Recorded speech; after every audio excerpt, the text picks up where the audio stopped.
Hello dear legal aspirants, welcome to MK Legal Shiksha, the way of learning. Dear legal students, MP ADPO 2021 MP ADPO का exam होने वाला है और ये सबके लिए गोल्डन अपॉर्चुनिटी है। क्यों गोल्डन अपॉर्चुनिटी है? क्योंकि यहाँ पे इस बार सिर्फ एक सिंगल पेपर होगा, सिर्फ एक सिंगल पेपर होने वाला है, एक ही पेपर होगा। ठीक है, तो वहाँ पे जो 100 क्वेश्चन रहने वाले हैं, ये 100 क्वेश्चन आपके जो है आपके 100 क्वेश्चन रहेंगे लॉ से, और लॉ में टोटल 28 एक्ट आपको पढ़ने हैं, जिसमें से 26 जो है आपके 25 जो है माइनर एक्ट है और 3 आपके मेजर एक्ट्स हैं। माइनर एक्ट की सीरीज में ह्यूमन राइट्स एक्ट पे ये लेक्चर 2 है। लेक्चर 1 हम पहले डिस्कस कर चुके हैं। अगर आपने वीडियो नहीं देखा है तो लिंक में उसका डिस्क्रिप्शन है, वहाँ जाकर उसे ज़रूर देख लें। अगर आप चैनल पर नए हैं तो चैनल को सब्सक्राइब कर लें, साथ ही साथ बेल आइकन को भी प्रेस कर लें, जिससे नए नए वीडियोज़ के अपडेट्स मिलते रहें और आपसे कोई अपडेट मिस ना हो। पिछला वीडियो आपको कैसा लगा मुझे ज़रूर बताएं, और इस वीडियो के बारे में भी आप बाद में कमेंट ज़रूर करें कि आपको ये वीडियो कैसे लग रहे हैं। सबसे पहले हम रिवीजन कर लेते हैं कि अपना पिछली बार की तरह हमने कहा था कि टोटल जो ये एक्ट है इसके अंदर 43 सेक्शंस हैं, और 43 सेक्शंस को कितने चैप्टर में डिवाइड किया गया है? 8 चैप्टर्स में डिवाइड किया गया है। चैप्टर 1 की हमने कल बात की थी, तो सेक्शन 1 क्या कहता है? शॉर्ट टाइटल एक्सटेंट की बात कर रहा है। ये आपका जो है होल इंडिया पे एप्लीकेबल होता है because of Jammu and Kashmir reorganisation act, और ये कब फोर्स में आया था? तो 28 सितंबर 1993, और इनेक्टमेंट डेट जो इसकी वो थी आपकी 8 जनवरी 1994। जी हाँ, इसकी इनेक्टमेंट डेट जो बाद में थी, इन्फोर्समेंट डेट पहले थी। ऑर्डिनेंसेस को लागू कर दिया गया था। सेक्शन 2 में हमने डेफिनेशंस की बात की थी। सेक्शन 2 का देखिए, जो 2 का सब सेक्शन 1 है उसके अंदर जो डेफिनेशन है वो ए से लेकर के एन तक दी गई है। 2 का 1 स्टैंड्स फॉर आर्म फोर्सेस। क्या था? आर्म फोर्सेस था। आर्म फोर्सेस का मतलब होता है हमारी army, air force, navy and other arm forces of the union. वहीं पे 2 के 1 के बी में क्या आ जाता है? 2 के 1 का बी बताता है चेयरपर्सन को। किसको बताता है? चेयरपर्सन को। चेयरपर्सन कौन होगा? Who is the chairman of NHRC, national human right commission के बारे में जो बताता है। 2(1) का BA ऐड किया गया था 2019 में। कब? 2019 में ऐड किया गया था, और इसमें क्या डाला गया था? यहाँ डाला गया था chief commissioner, CHEIF, chief commissioner. ठीक है, थोड़ा शॉर्टकट लिखते हैं। चीफ कमिश्नर क्या होता है? जो डिसेबिलिटी एक्ट है 2016 का, उसमें डिसेबिलिटी कमीशन का जो कमिश्नर होता है, चीफ कमिश्नर, उसको यहाँ पे इंसर्ट किया गया था। इसके साथ साथ बाकी हम चीज़ें भी रिवाइज कर लेते हैं। 2 का C हमने कहा था बहुत इंपॉर्टेंट डेफिनेशन है। ये कमीशन की बात करता है। कौन सा कमीशन? टेबल के नीचे वाला कमीशन ही ये कमीशन कह रहा है national human right commission under section 3 of this act. Then 2 के D में ह्यूमन राइट्स की बात की गई, ये भी एक इम्पॉर्टेंट डेफिनेशन आपको पता होनी चाहिए। उसके बाद 2 के E में जो आ जाता है E में क्या होते हैं? कोर्ट्स, यानी कि human right courts, human right courts. ठीक है, ये कौन सी हैं? जो एज पर सेक्शन 30 कोर्ट बनाई गई हैं वो ह्यूमन राइट कोर्ट्स होती हैं। देन 2 के F में हम बात कर लेते हैं इंटरनेशनल कॉन्वेंट्स की। जो इंटरनेशनल कॉन्वेंट्स को हमने कब से माना था? कि 16 दिसंबर 1966 को, 1966 को क्या हुआ था? UN की जनरल असेंबली ने इस इंटरनेशनल कन्वेंट को अडॉप्ट किया था, और इसमें से जो हमारी सेंट्रल गवर्नमेंट ने नोटिफाई कर दिया उसे हम मानेंगे इंटरनेशनल कॉन्वेंट यहाँ पे कहा जाएगा। देन नेक्स्ट की हम बात कर लेते हैं। नेक्स्ट जो यहाँ पे इम्पोर्टेंट आ जाता है वो है आपका 2 का G। 2 का G जो है ये मेंबर्स की बात करता है। 2G मेंबर्स की बात करेगा। ठीक है, और उसके बाद 2 का G के बाद 2GA एक इंसर्ट किया गया 2019 में। अगेंस्ट इम्पोर्टेंट है आपका, ये बात करता है national commission for backward class, ठीक है। इसी तरह से 2K1 का HA में national commission of child rights, 2 का I में आपका जाता है national commission for schedule caste व शेड्यूल ट्राइब्स। तो इस तरह से सारी की सारी डेफिनेशंस आपको एक बार से रिवाइज कर लेनी है। डियर लीगल एस्पिरेंट्स, आज हम स्टार्ट करने वाले हैं national human right commission under section 3 of this act, ठीक है। सेक्शन 3 से स्टार्ट होता है chapter 2 of the protection of human rights act, ठीक है। देखिए सबसे पहली चीज़ यहाँ पे क्या आती है, जब आप नेशनल ह्यूमन राइट कमीशन की यहाँ बात करते हैं तो सबसे पहले जो बात आएगी कि ह्यूमन राइट कमीशन बना था कब। सेक्शन 3 बनाता है, ये बात सही है। तो कुछ इम्पॉर्टेंट फैक्ट्स को नोट कर लीजिए, इम्पॉर्टेंट फैक्ट्स इनको नोट कर लीजिए। सबसे पहली बात तो है कि ये 12 अक्टूबर 1993 को पहली बार बनाया गया था। कब बनाया गया था? 12 अक्टूबर 1993 अंडर सेक्शन, जो हम अभी क्या पढ़ रहे हैं, ह्यूमन राइट प्रोटेक्शन एक्ट जो है 1993 का, उसकी धारा 3 के तहत। दूसरी इंपॉर्टेंट चीज़ आ जाती है कि ये एक स्टैट्यूटरी बॉडी है। क्या है? स्टैट्यूटरी बॉडी क्यों है? क्योंकि ये स्टैट्यूट से बनती है, आपके ह्यूमन राइट प्रोटेक्शन एक्ट से बनती है, इसलिए स्टैट्यूटरी बॉडी है। इसका जो हेडक्वार्टर रहेगा वो कहाँ रहेगा? न्यू दिल्ली में रहेगा, लेकिन अदर लोकेशंस पर भी ये अपनी ऑफिस बना सकते हैं with the central government first approval. दूसरा इंपॉर्टेंट चीज़ इससे क्या आ जाती है यहाँ पे कि who is the chief chairperson, कौन है इसका अभी चेयरपर्सन जो है यहाँ पे जस्टिस अरुण कुमार मिश्रा है। अभी कौन है? जस्टिस अरुण कुमार मिश्रा। और जबकि पहले जो फर्स्ट चीफ जो इसके थे वो कौन थे?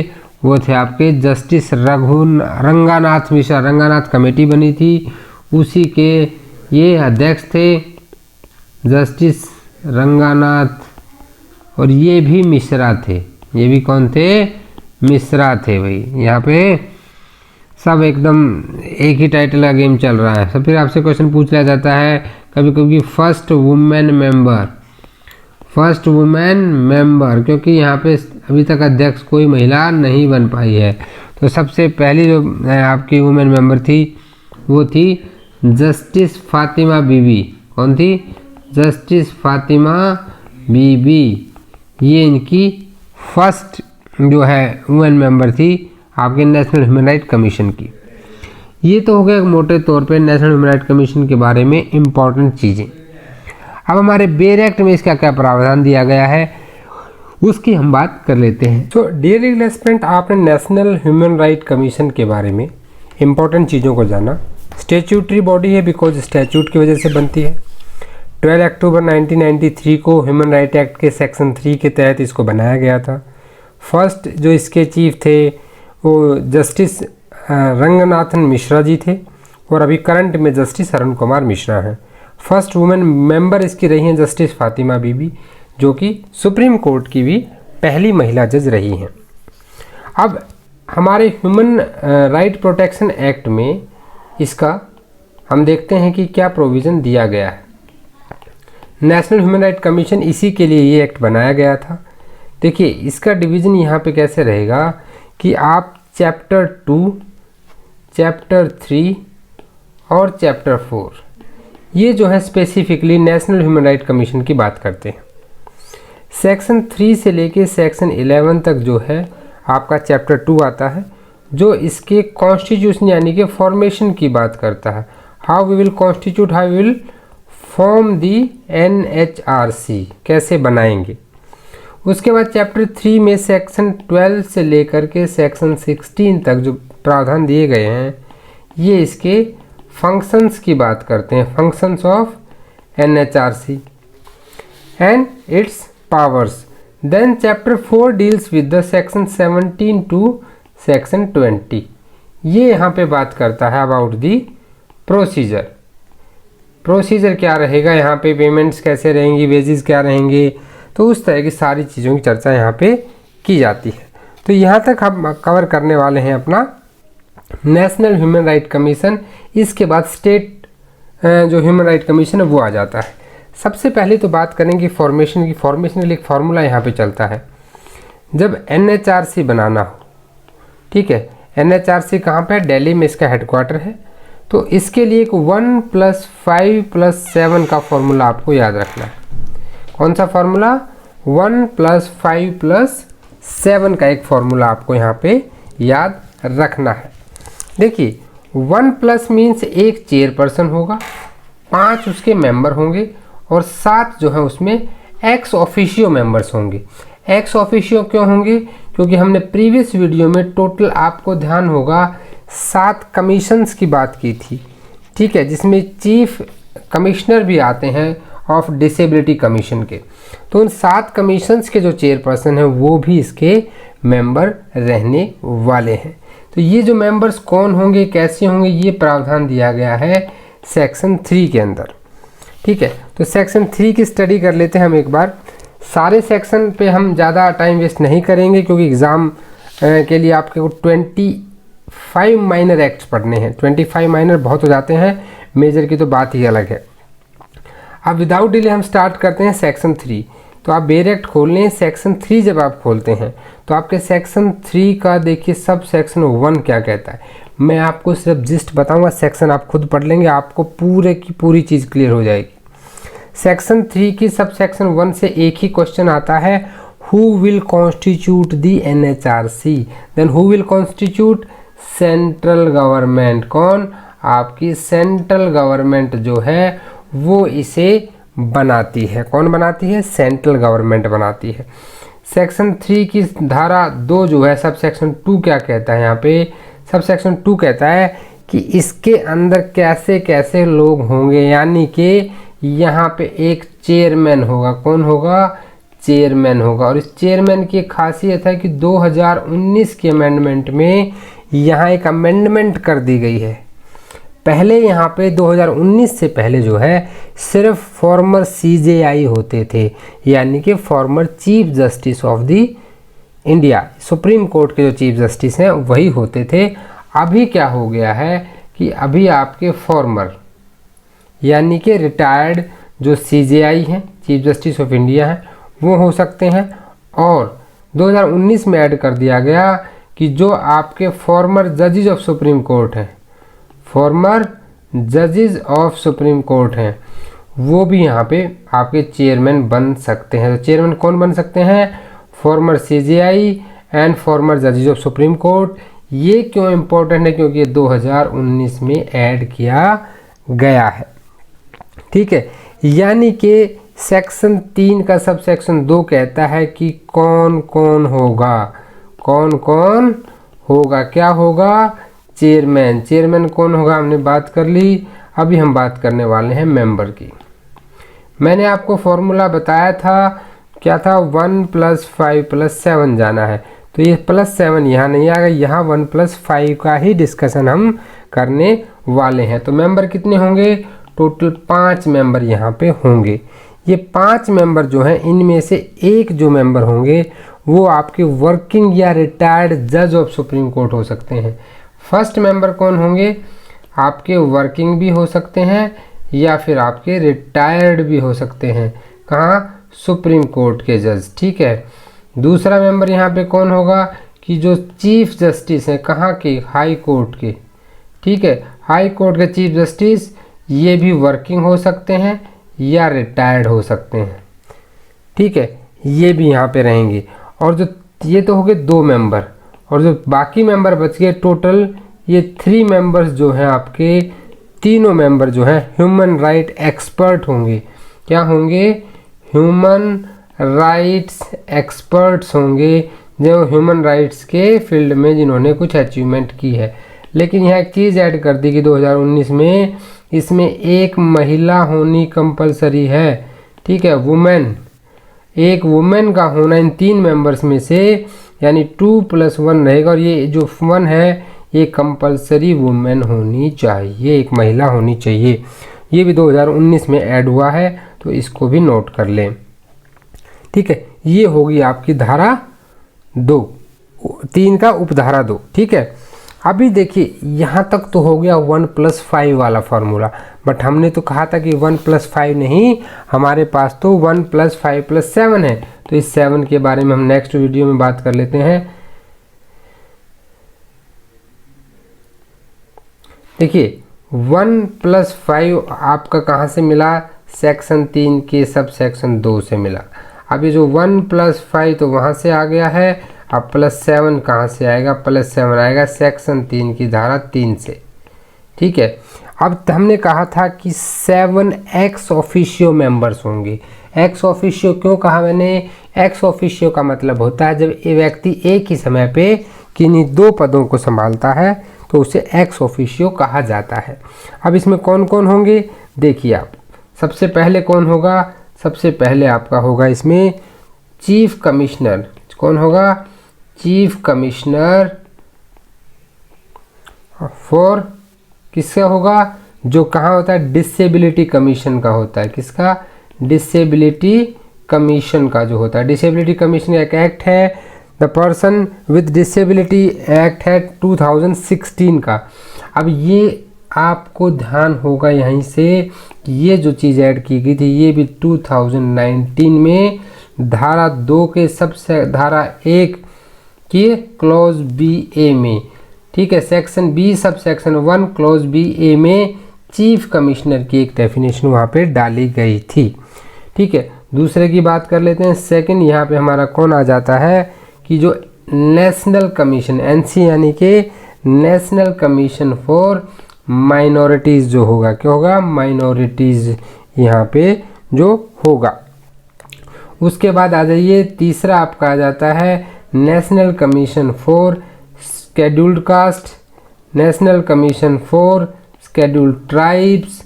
फिफ्थ आपका आ जाता है national commission for backward class. देखिए 3 होते हैं रिजर्वेशन में, तीनों के नेशनल कमीशन यहाँ पे आ गए।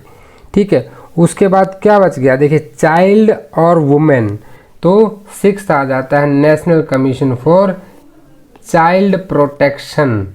ठीक है, और लास्ट आ जाता है आपका नेशनल कमीशन फॉर वुमेन।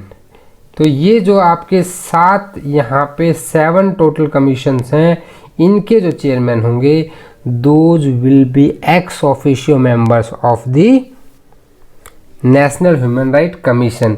तो 1+5 हम पहले देख लिए थे, +7 यहाँ पे आ गया, तो मेंबर्स जरूर से ज़रूर याद रखने हैं। अब हम बात कर लेते हैं, देखिए यहाँ पे जो बीसी वाला है ये भी ऐड किया गया था, कब, 2 के उपधारा 1 के क्लॉज जी ए में 2019 में। ठीक है, और जो चाइल्ड प्रोटेक्शन है ये भी आपका ऐड किया गया था 2019 में ही। ये कहाँ किया गया था, सब सेक्शन 2 का सब सेक्शन 1 क्लॉज एच ए, ये वहाँ पे 2019 में ऐड हुआ है। तो देखिए 2019 में एक यहाँ पे ऐड हुआ है, एक यहाँ हुआ है, एक यहाँ हुआ है, 3 जगह पे ऐड किया गया है। और जो नेशनल कमीशन फॉर वुमेन है ये कहाँ डिफाइन है, ये सेक्शन 2 के सब सेक्शन 1 के जे क्लोज में डिफाइन है। देन आपका जो नेशनल कमीशन फॉर माइनॉरिटीज़ है ये कहाँ पे डिफाइन है, ये सेक्शन 2 की उपधारा 1 के क्लॉज एच में बताया गया है। एससी और एसटी दोनों कहाँ पे हैं, ये 2 की धारा 1 के आई और 2 की धारा 1 के आई ए में डिफाइन है। तो ये भी आपको याद रख लेना, रिवाइज कर लेना साथ साथ कि कहाँ कहाँ डिफाइन है।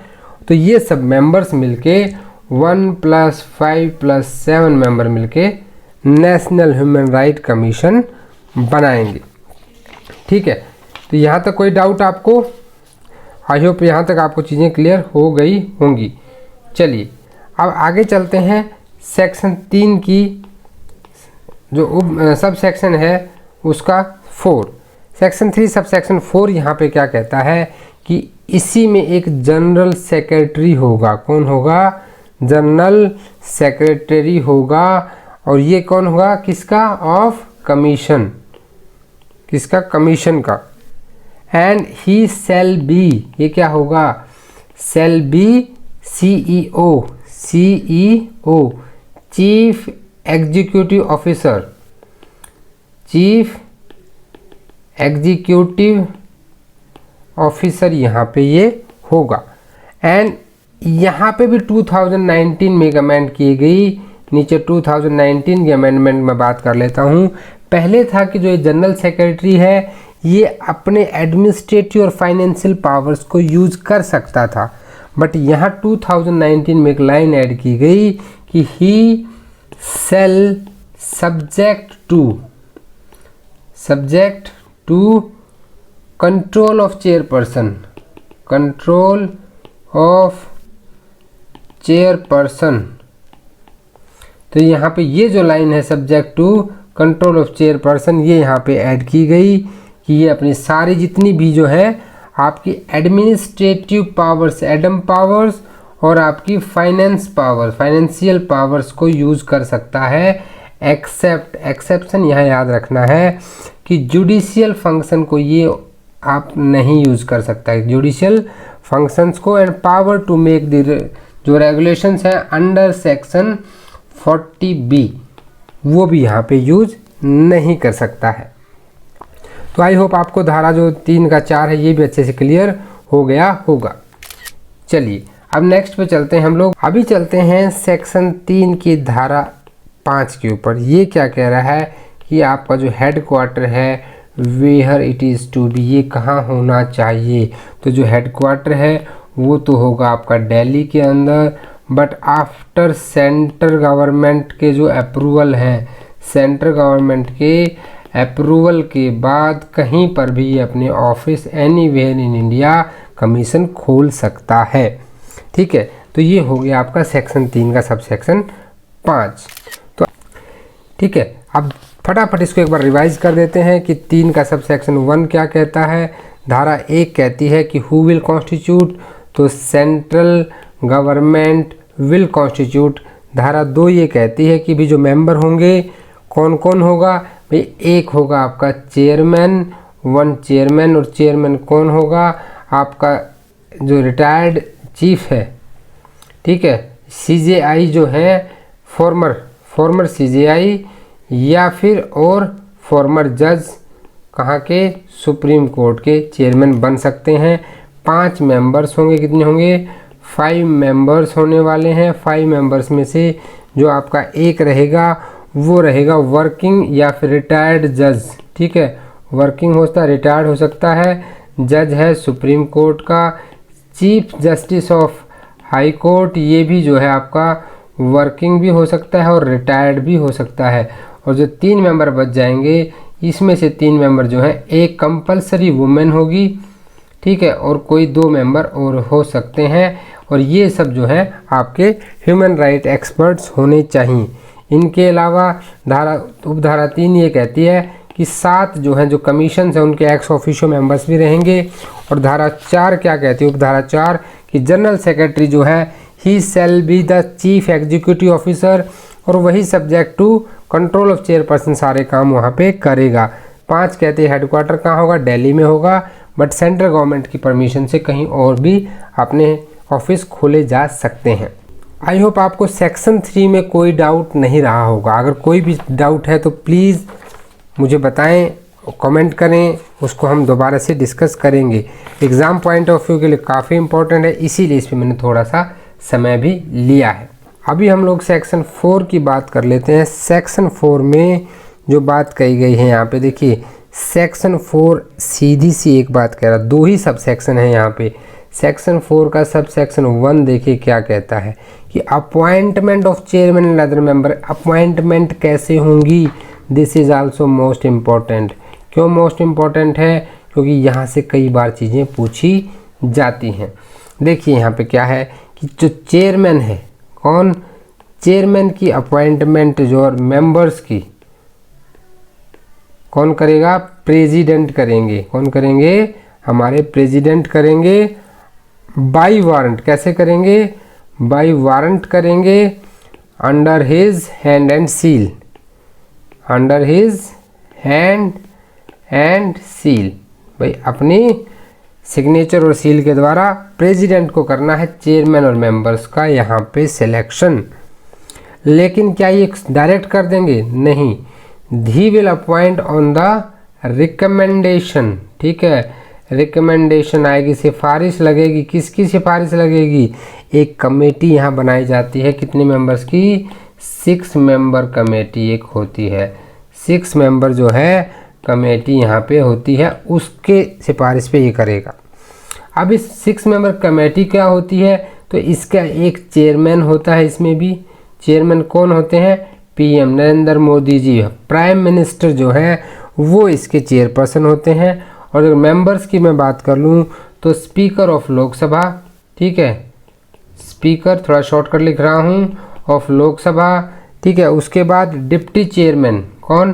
ध्यान देना, डिप्टी चेयरमैन ऑफ राज्यसभा, ठीक है। आपके जो यूनियन के सेंटर के हमारे होम मिनिस्टर हैं वो यहाँ पे रहेंगे। और लीडर ऑफ अपोजिशन लोकसभा में और लीडर ऑफ अपोजिशन राज्यसभा। तो टोटल 6 मेंबर यहाँ पे रहने वाले हैं। इन 6 मेंबर को हम अच्छे से डिस्कस कर लेते हैं। जो कमेटी रहेगी, कमेटी के जो चेयरमैन होंगे, चेयरमैन कौन होंगे? प्राइम मिनिस्टर होंगे। मेंबर्स की मैं बात करूं तो पहला जो मेंबर रहेगा वो रहेंगे आपके स्पीकर ऑफ लोकसभा। फिर कौन रहेंगे? डिप्टी चेयरमैन, कौन? Deputy chairman of Rajya Sabha. फिर रहेंगे आपके जो सेंट्रल होम मिनिस्टर हैं, अमित शाह जी, ठीक है, अभी की बात कर रहे हैं हम, सेंट्रल होम मिनिस्टर वो मेंबर रहेंगे। साथ ही साथ आपका लीडर ऑफ अपोजिशन, ठीक है, अपोजिशन के जो लीडर होंगे कहाँ पे? In Lok Sabha, and leader of opposition in Rajya Sabha, ठीक है। 1 2 3 4 5 और एक आपके चेयरमैन हो गए। तो टोटल 6 मेंबर की कमेटी बनती है। एक इम्पॉर्टेंट यहाँ प्रोवाइजो है जिसको आप नोट कर लें। अगर आप डायरेक्ट पढ़ रहे हो तो आपको प्रोवाइजो दिखेगा नीचे। प्रोवाइजो सीधी सी इतनी बात कह रहा है कि consultation with CJI is compulsory before the appointment of working जज। अब आपने सेक्शन 3 की धारा 2 में क्या कहा कि वर्किंग जज को भी आप क्या बना सकते हो? मेंबर बना सकते हो। तो उस केस में सुप्रीम कोर्ट या chief justice of high court से कंसल्ट करना नेसेसरी होगा। क्या होगा? नेसेसरी होगा, अगर वर्किंग को बना रहे हो तो, ठीक है। अब सेक्शन 4 की सब सेक्शन 2 को भी यहीं पे देख लेते हैं। ये कह रहा है कि जो अपॉइंटमेंट है चेयरमैन मेंबर की, ये डिसमिस नहीं मानी जाएगी कि ठीक है कि कोई मेंबर इनमें से अगर कोई मेंबर एब्सेंट होता है तो वो किसी के सिलेक्शन पर असर नहीं डालेगा। क्या करेगा? असर नहीं डालेगा। ये आपका सब सेक्शन 4 था, ठीक है। आई होप आपको सब सेक्शन 4 अच्छे से क्लियर हो गया होगा। अब सब सेक्शन 5 पे आ जाते हैं विदाउट डिले। ये कहता है आपका भाई आपने कॉन्स्टिट्यूट कर लिया 3 में, ठीक है। 3 में आपने क्या किया? NHRC को बना दिया। 4 में आपने क्या किया? उसमें मेंबर्स बना दिए, ठीक है। मेंबर्स का क्या कर दिया आपने? किसके रिकमेंडेशन पे? प्रेसिडेंट के द्वारा कमेटी की रिकमेंडेशन के ऊपर अपॉइंट हो गए, ठीक है। अभी क्या है, जब मेंबर्स को ज्वाइन करा दिया तो इनको हटाना भी तो पड़ेगा। तो उसी के लिए सेक्शन 5 आता है जो बात करता है रेजिग्नेशन एंड रिमूवल। किसका रेजिग्नेशन और रिमूवल है?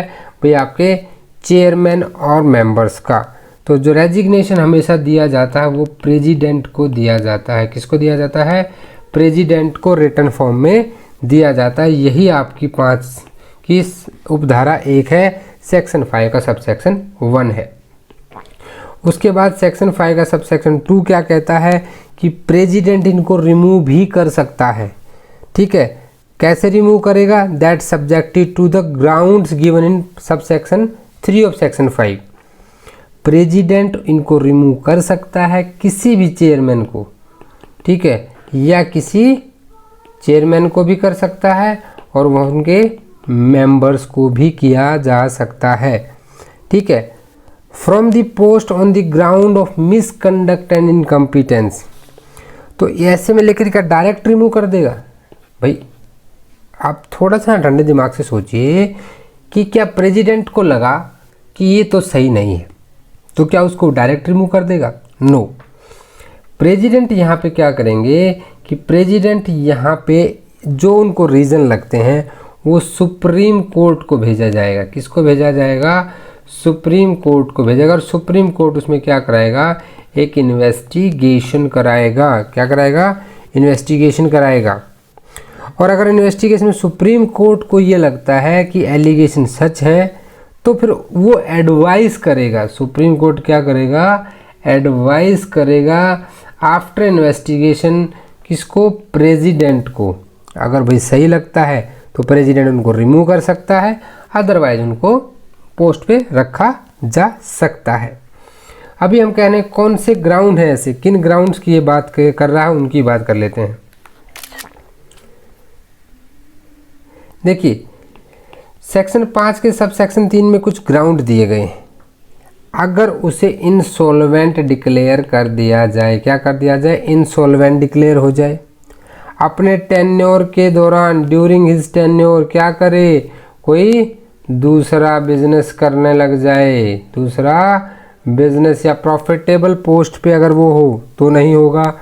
ठीक है भाई, मान लीजिए वो फिजिकली या फिर मेंटली क्या हो जाए, डिसेबल हो जाए। ठीक है, या फिर कोर्ट उसको कन्विक्ट कर दे। कन्विक्ट करने के बाद भी प्रेसिडेंट देखता है कि क्या उसके मोरल टैप्टीट्यूड पे कोई इफेक्ट पड़ा है तो तभी कन्विक्शन पे हटाएगा, अदरवाइज नहीं हटाएगा। तो सेक्शन 5 की धारा 3 में सब धारा उपधारा 3 में ये ग्राउंड्स बताए गए हैं। तो ये आपका सब सेक्शन 5 था। सेक्शन 3, 4 और 5 तीनों आपके काफ़ी इंपॉर्टेंट हैं। और सेक्शन 6 इनको आपको ज़रूर पढ़ना है, 3 को, 4 को, 5 को और 6 को। क्वेश्चन देखिए या तो सेक्शन 2 की डेफिनेशन से उठेगा या इन क्वेश्चन से उठेगा, या फिर आगे जाके हम सेक्शन 21, 30 इनकी बात भी करेंगे, यहाँ से भी क्वेश्चन के चांसेस हो सकते हैं। चलिए अभी विदाउट डिले हम चलते हैं हमारे सेक्शन 6 के ऊपर। सेक्शन 6 बात करता है आपकी टर्म्स की, कि टर्म्स किसकी, चेयरमैन की और मेंबर्स की। ये आपके लिए क्यों इम्पोर्टेंट हो जाता है कि अगेन 2019 की अमेंडमेंट पिक्चर में आ जाती है। देखिए जो सेक्शन 6 का सब सेक्शन 1 था, यहाँ पे बताया गया है कि जो चेयरमैन है उसका टेन्योर कितना रहने वाला है। तो ये 3 साल, ठीक है, या फिर 70 ईयर्स की एज तक। ये जो 3 साल है इसको 2019 में अमेंड किया गया है। पहले ये 5 साल हुआ करता था जिसको हटा दिया गया है। ठीक है, 5 ईयर से 3 ईयर्स कर दिया गया है। और यहाँ एक और चीज़ है कि ये जो है रीअपॉइंटमेंट के लिए भी एलिजिबल होगा, इसको रीअपॉइंट भी किया जा सकता है, कैन बी रीअपॉइंटमेंटेड। ठीक है, अब ये तो हो गया एक में। अब सेक्शन 6 के सब सेक्शन 2 में जो बताया गया है वो मेंबर्स के बारे में बताया गया है। तो इनका भी 3 साल और 70 ईयर्स की एज तक है। ये भी 2019 में अमेंड हुआ है और 5 से इसको भी 3 कर दिया गया है। अभी चलते हैं सेक्शन 6 की सब सेक्शन 3 के ऊपर। अब ये कहता है कि चेयरमैन और जो मेंबर है ना, ठीक है, वो एक बार अगर आ गई, यहाँ रीअपॉइंटमेंट तो हो सकती है लेकिन चेयरमैन और मेंबर जो है बाद में किसी भी सेंटर या फिर स्टेट की जो गवर्नमेंट जॉब है वो नहीं कर सकते हैं। ठीक है, under the government of India और state government they shall not be eligible, they shall not be eligible. ठीक है, इसको याद रखिएगा सेंटेंस को। आई होप आपको सेक्शन 6 भी अच्छे से समझ में आया होगा। अभी अब चलते हैं कि सेक्शन 7 कुछ नहीं बात करता है, ये आपकी अपॉइंटमेंट की बात कह रहा है। किसके अपॉइंटमेंट की, एक्टिंग चेयरमैन की। अगर भाई चेयरमैन का पद किसी वजह से खाली हो जाता है तो प्रेसिडेंट जो है किसी भी मेंबर को एक्टिंग चेयरमैन अपॉइंट कर सकता है। दैट इज बस important, nothing more than this. Section 8 यहाँ पे क्या कह रहा है, 8 आपका कह रहा है कि term and condition of service of chairman and members भाई नॉन प्रॉफिटेबल चेंज जो है they can't be done after the appointment of chairman and members. बस इतना आप यहाँ पे याद रखें। ठीक है, सेक्शन 9 जो है इंडेक्स बेस्ड देख लें, ये वैकेंसीज की बात कर रहा है। Not to invalidate the proceeding of commission, vacancy invalidate नहीं करती हैं इंडेक्स बेस्ड ही आपको बस याद करना है, उससे ज़्यादा याद करने की ज़रूरत नहीं है आपको। सेक्शन 10 को भी इंडेक्स बेस्ड पढ़िएगा, ठीक है। जो सेक्शन 10 है उसको भी सिर्फ इंडेक्स बेस्ड पढ़ना है। Procedure to be regulated by the commission, यहाँ पे 3 चीज़ें हैं। सेक्शन 10 को थोड़ा सा हम डिस्कस कर लेते हैं। सेक्शन 10 में देखिए क्या बताया गया है। प्रोसीजर बताया गया है कि जो मीटिंग होगी, ठीक है, तो ये मीटिंग के लिए जो टाइम और प्लेस डिसाइड होगा, ये कौन करेगा? टाइम और प्लेस ये चेयरमैन डिसाइड करेगा। कौन डिसाइड करेगा? चेयरमैन डिसाइड करेगा, ठीक है। सब सेक्शन 2 इसका क्या कहता है? ये कहता है कि सब्जेक्ट टू लॉ रेगुलेशन और commission can make their own procedure, अपना ओन प्रोसीजर बना सकता है, ठीक है। इसके लिए अलग से रेगुलेशंस भी बनती हैं। और इसका सब सेक्शन 3 कहता है कि जितने भी ऑर्डर हैं कमीशन के, ये आपका इम्पॉर्टेंट है एमसीक्यू साइड से, कि जो ऑर्डर्स ऑफ कमीशन हैं, ऑर्डर्स ऑफ कमीशन जो हैं, these are authenticated by secretary general के द्वारा वो ऑथेंटिकेट किए जाएंगे, ठीक है। तो ये आपका सेक्शन 10 हो जाता है। सेक्शन 11 को भी एक बार देख लेते हैं। सेक्शन 11 क्या कह रहा है कि ऑफिसर्स एंड अदर स्टाफ, भाई अब आपने देखिए इसको एक हायरार्की में समझिए हमेशा। 3 में आपने कहा कि NHRC बनाएंगे, आपने खाका तैयार किया, ठीक है। 4 में आपने क्या किया? उसके लिए सबको प्रेसिडेंट से अपॉइंट करवा दिया कि ठीक है अभी तुम सब आ जाओ, तुम सबकी यहाँ पे ज़रूरत है, ठीक है। एक आपने कमेटी बनाई जहाँ पे PM, जहाँ पे चेयरपर्सन थे, 5 और मेंबर थे, उन्होंने अपना रिकमेंडेशन दिया और जो चेयरमैन है वो और मेंबर्स यहाँ पे अपॉइंट कर दिए गए, ठीक है। अब 5 में आपने क्या किया? 5 में आपने उनको रेजिग्नेशंस दे दिया, रिमूवल करा दिया उनका। 6 में आपने क्या किया? टर्म की बात कर ली कि टर्म ऑफ ऑफिस क्या होगा। 7 में एक्टिंग चेयरमैन अपॉइंट हो गया। 8 में भाई जो टर्म एंड कंडीशंस है वो आ गई। 9 में वैकेंसीज विशिएट किसी प्रोसीडिंग में कोई इफेक्ट नहीं डालती हैं। 10 में आपने कहा कि procedure to be regulated by the commission. अब इतना कुछ काम 2-4 आदमी या 1 + 5 + 7 कैसे करेंगे? 1 + 5 + 7 कैसे करेंगे? इसको 13 नहीं याद रखना है, 1 + 5 + 7 ही याद रखना है, ठीक है। तो इसके लिए अदर स्टाफ भी तो चाहिए। तो अदर स्टाफ की जो बात की गई है वो सेक्शन 11 में की गई है। अब यहाँ पे देखिए 2 चीज़ें आपके हैं जहाँ से MCQ पूछा जा सकता है, जो MCQ के ग्राउंड्स हैं। यहाँ कहा गया कि जो जनरल सेक्रेटरी होगा, ठीक है, वही ऑथेंटिकेट करेगा सभी चीज़ों को। हमने 10 के 3 में भी पढ़ा था। तो ये जो है सेक्रेटरी टू गवर्नमेंट होना चाहिए। IAS के लिए सबसे बड़ा पोस्ट यही माना जाता है। दूसरी चीज़ यहाँ पे क्या है कि जब इन्वेस्टिगेशन होगी, आपने कहा ना कि इन्वेस्टिगेशन करेंगे, तो इन्वेस्टिगेशन में यहाँ पे मिनिमम DGP रैंक का होना चाहिए। किस रैंक का? DGP रैंक का यहाँ पे होना चाहिए। और सेंट्रल गवर्नमेंट के रूल के हिसाब से कोई इनके अलावा और स्टाफ भी रखा जा सकता है और इनकी सैलरी एटसेट्रा जो है वो यहाँ पे प्रिस्क्राइब्ड कर दी जाएंगी। ये आपका सेक्शन 11 यहाँ पे ख़त्म हो जाता है और साथ ही साथ ख़त्म हो जाता है आपका कंप्लीट चैप्टर, ठीक है। इस चैप्टर में इतना ही दिया गया है। इसके आगे हम बात करने वाले हैं फिर फर्दर चैप्टर 3 की। तो चैप्टर 2 तक आपकी चीज़ें क्लियर हो गई होंगी। डियर लीगल एस्पिरेंट्स, यहाँ पे आपका चैप्टर 2 कंप्लीट हो जाता है। नेशनल ह्यूमन राइट कमीशन की फॉर्मेशन के बारे में आपने पढ़ा सेक्शन 3 से लेके 11 तक। सेक्शन 3, 4, 5, 6 और 11 ये सबसे इंपॉर्टेंट सेक्शन है आपके इस पार्ट के। तो इसके बेस्ड MCQ भी हम डिस्कस करेंगे, लेकिन इससे पहले नेक्स्ट वीडियो में हम लेसन 3 और लेसन 4 यानी कि फंक्शन और powers and the procedure of national human right commission, ये हम बात करने वाले हैं। सेक्शन 12 से लेकर के जो सेक्शन 16 तक है ये आपका पावर और फंक्शन की बात करेगा। 17 से 20 प्रोसीजर की बात करेगा। फिर 21 से हम स्टेट ह्यूमन राइट कमीशन को देखेंगे। सो डियर फ्रेंड्स, इस सीरीज के साथ जुड़े रहिए। और MPADPO का जो कि कैलेंडर ऑलरेडी रिलीज हो गया है, जो आपको टेलीग्राम पे अवेलेबल हो गया है, वहां से आप डाउनलोड कर सकते हैं। आपका एग्जाम जून 2022 में होगा।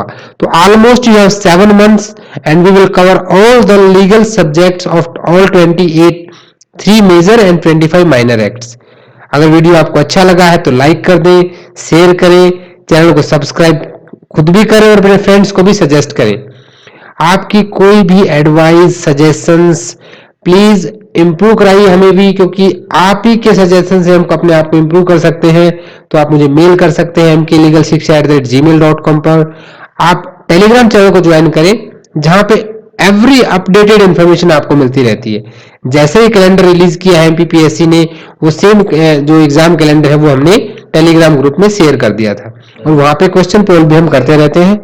तो मिलते हैं नेक्स्ट वीडियो में, तब तक के लिए जय हिंद, जय भारत।